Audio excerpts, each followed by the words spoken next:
In today's video, we're going to start a new series called Makeshift Builds. Dungeons & Dragons 5th edition has hundreds of subclasses, many more than the game Baldur's Gate can come out with, feasibly.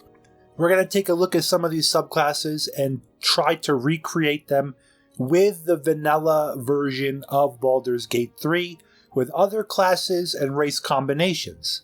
Now, this will still be fun because even if modders come out with a lot of these subclasses that will have custom moves, custom animated spells, and actually make the class what it is in 5e, it'll still be fun to try the makeshift version for the challenge and different variety it brings. Today's makeshift class we're going to recreate is the Arcane Archer. This is a very popular subclass of the fighter in Dungeons & Dragons 5e.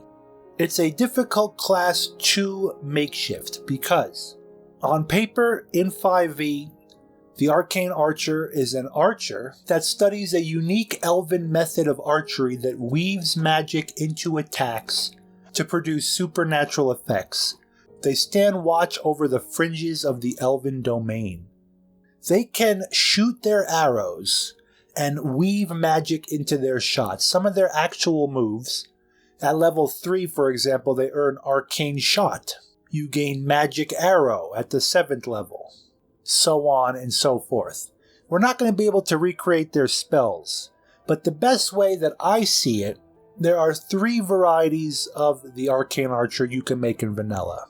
The fighter option that stays true to the fighter main class, the druid option, which is basically just a druid that shoots a bow in vanilla, but the Arcane Archer in 5e has a lot of nature ability. They know nature lore and arcana, and they have a lot of druid craft cantrips. And then my version of the Arcane Archer, which I feel like is a very viable build. All 3 versions utilize the elf with their archery proficiency. They gain proficiency bonuses in shortbow and longbow, and they are the only race that gets these bonuses. If you take an elf, no matter what class you use, you can use bows very well.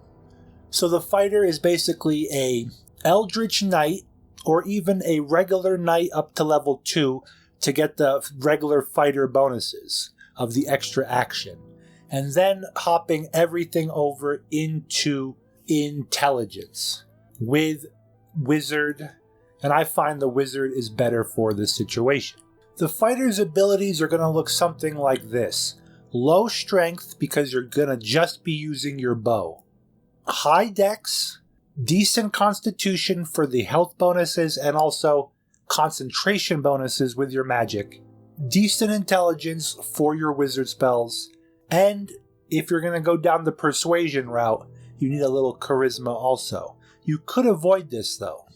You're going to be using shortbow or longbow. Definitely pick the skills you want to be proficient with that suits your build. The cantrip, I'm using True Strike, and this version of the Arcane Archer, you're able to use higher tier armors, and also you do have melee weapon backup. But that defeats the whole purpose of going down the Arcane Archer route, if you want to stay true to the lore. The next version is the Druid version. Again, it's not fancy at all. Just make a very powerful Druid with a lot of wisdom, a lot of dexterity for the archery, and whatever else you want to shove in there. The Druid could be mixed with whatever goes good with the Druid, maybe Warlock. But the whole idea is you're just using a bow with the druid to get that nature flavor of the Arcane Archers.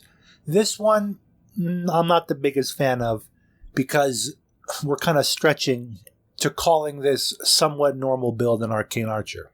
But my favorite build for an Arcane Archer, just based off the game's built-in metas, would be the Rogue class.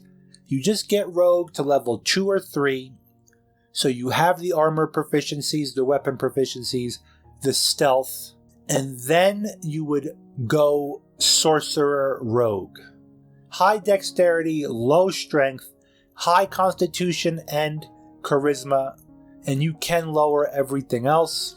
The whole idea here is, with this playstyle of more stealthy guerrilla fighting tactics, ambush style Arcane Archer, is you have the stealth capabilities of the rogue mixed with the spell casting of the sorcerer. You have all the charisma for the persuasion and your chat bonuses, so you can win the rolls and conversations, and this is definitely a unique build. Again, I'm sure once mods come out, popular subclasses will be in the game that aren't right now, with all the proper custom magic. But this is still pretty fun because Larian gave us a huge, very deep character customization with the classes and races, and we can really see some very unique builds and custom things coming in the future. Let me know what you think down below. Is this a build that you might try out? Do you like long range? Do you like sniping and magic? Never getting close to your enemy? Let me know down below. Also, hit that thumbs up and share this video. I would be forever in your debt. And thank you for watching.